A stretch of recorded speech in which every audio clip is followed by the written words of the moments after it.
Pemerintahan Joko Widodo memastikan tak mengesahkan kepengurusan Partai Golkar kubu Abu Rizal Bakri ataupun kubu Agung Laksono. Karena itu beberapa hari terakhir muncul wacana Munas ketiga sebagai ajang rekonsiliasi di tubuh Partai Golkar. Dengan kisruh yang terjadi, mampukah Munas ketiga digelar? Lalu seperti apa peluang terjadinya islah mengingat masing-masing kubu masih belum menemukan titik temu?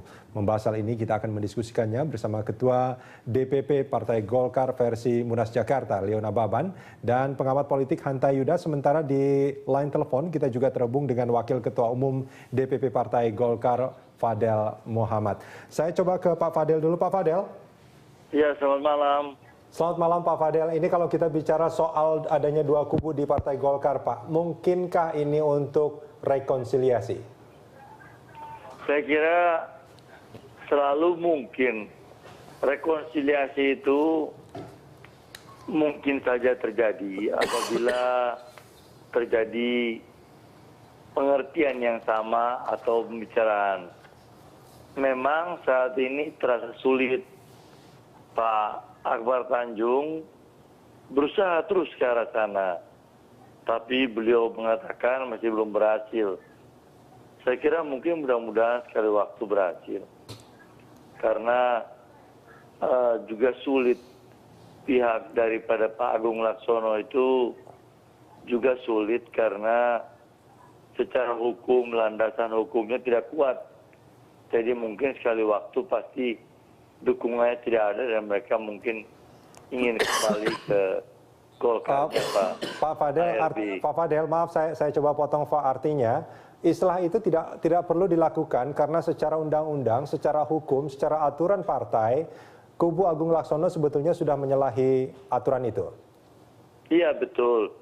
Artinya terbukti pada waktu mereka bikin di Ancol itu juga tidak ada dukungan.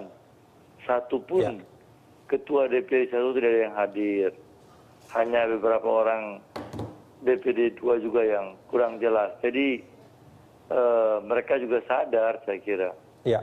Oke, Pak Fadel, kalau boleh saya simpulkan sebetulnya islah tidak perlu ya? Bukan masalah perlu atau tidak perlu. Kita selalu harus berpikir sekali waktu ada kebaikan, ada pertemuan, ada islah, itu positif saya kira. Ya. Jadi kita nggak boleh bilang tidak perlu islah. Insya Allah bisa lah. Oke. Insya Allah menyatu kembali. Harapannya untuk menyatu kembali apa Pak Fadel? Atau syarat-syarat yang mungkin harus dipenuhi supaya ini bisa bersatu kembali?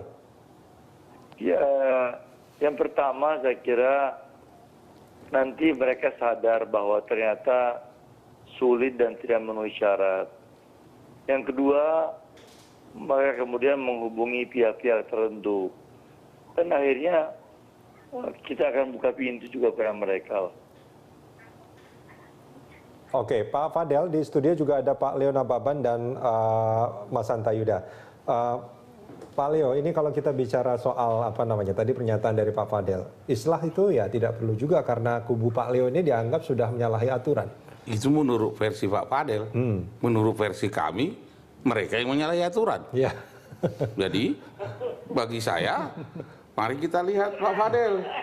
Ya, kita lihat nanti. Bagi kami, islah tidak mungkin. Islah tidak mungkin. Tidak mungkin karena apa? Karena apa? Di sana tidak mendukung Perpu, di sini mendukung Perpu. Kami mau pemilihan langsung dikembalikan ke rakyat. Di sana tidak. Yang kedua, di sini kami sesuai doktrin. Doktrin Partai Golkar adalah mendukung pemerintah yang sah. Kami mendukung Jokowi JK. Hal ini sangat prinsipal. Tidak mungkin. Tetapi sebagai manusia, tidak ada yang tidak mungkin di politik. Tetapi kalau soal prinsip tidak mungkin lagi kita bersatu. Yang kedua, saya inginkan kita ini setara. Jadi jangan merasa saya yang benar, kalian yang salah. Saya yang benar, kalian yang salah. Tidak bisa. Kalau itu mari kita masuk pengadilan. Ada negara ini negara hukum. Ya. Saya rasa itu yang jalan keluarnya. Kita sudah sama-sama mendaftar kemarin, mari kita tunggu. Artinya kalau boleh saya simpulkan, islah atau apapun namanya rekonsiliasi ini sudah tertutup bagi kedua kubu ya? Kalau untuk prinsipal, tidak mungkin lagi karena substansinya sangat berbeda. Udah hitam putih ini. Satu mendukung pemerintah, satu tidak. Satu pemilihan langsung dengan rakyat, kami menginginkan itu, gubernur, bupati, dipilih langsung oleh rakyat. Seperti yang diminta sekarang. Dan itu absolut? Absolut. Karena apa? Kita rubah suara Golkar, suara rakyat. Sekarang kita rubah di Munas kemarin. Ya. Jadi suara rakyat, suara Golkar. Peneliti LSI mengatakan 87,2% menginginkan suara rakyat itu apa? Memilih secara langsung. Dan itu kami tangkap. Ya. Ini sangat diametral. Tidak mungkin kita bersatu kalau dalam hal ini. Itu penelitian LSI. LSI. Tapi kalau di internal Golkar kan bukan orang-orang LSI. Kita kan ini DPD 1 dan DPD 2 kan mungkin itu juga kan suara rakyat juga. betul, tetapi saya ingatkan, ini milik rakyat bukan hanya milik elit. Maka sewaktu saudara Bambang Susatyo mengatakan bahwa yang di Ancol itu hanya pakai sandal-sandal, saya mau tegaskan, ini Ya. munas rakyat. Ya. Mulai dari naik sandal, naik Lamborghini, ikut di sini. Di sana itu elit-elit dong. Hati-hati. Ya. Ini munas rakyat. Munas partai rakyat. Dari semua kelas. Soal yang dikatakan oleh Pak Fadel tadi, saya ingatkan kita Pak Fadel. Pasal 30 itu katakan, Pasal 30 apa? undang apa ADART kita, peserta munas adalah (2) unsur Dewan Pimpinan Pusat, unsur Dewan Pimpinan tingkat 1, unsur pimpinan tingkat 2, ormas-ormas, tidak ketua umum dan sekretaris.